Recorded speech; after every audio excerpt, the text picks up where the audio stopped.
Samantala, presyo ng tinapay at iba pang bakery products walang inaasang paggalaw ayon sa Pangasinan Bakers Club.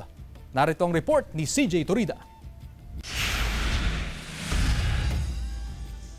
Maagang nagpunta sa panaderyang ito sa Mangaldan, Pangasinan si Kay upang bumili ng cake. May okasyon daw sila ngayong araw pero tiyak daw na bibili ulit ng panghanda sa Noche Buena. Nakasanayan na rin po namin. Kada may handaan po, may cake pa din po.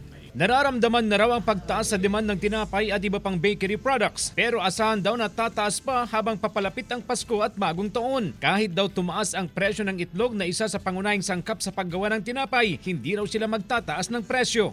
Pero hindi namin pinapatong na sa bread or kinakuan kasi parang pamasko na namin sa mga suki namin. Ang cheese pimiento bread mabibili sa 14 pesos kada piraso. 12 pesos naman ang Spanish bread at pan de coco. Ganon din ang classic ensaymada, ube bread at cheese bread. Ang isang supot ng pandesal, 49 pesos. 89 pesos ang cinnamon at 79 ang ube cheese desal. 139 pesos ang banana loaf. Nagmahal daw ang presyo ng cocoa powder na isang pangunahing sangkap sa paggawa ng chocolate cake. Kakaunti raw kasi ang supply, kaya kontrolado muna ang paggawa ni Ferge ng chocolate cake. Mabibili sa 599 hanggang 799 pesos ang isang order ng cake, depende sa laki. Asahan daw na magtatagal pa hanggang bagong taon ang matatag na presyo ng tinapay at iba pang bakery products ayon sa Pangasinan Bakers Club. Stable naman yung hindi po siguro magtataas o hindi rin po siguro magbababa yung presyo ng mga breads kasi hindi pa naman po tumataas yung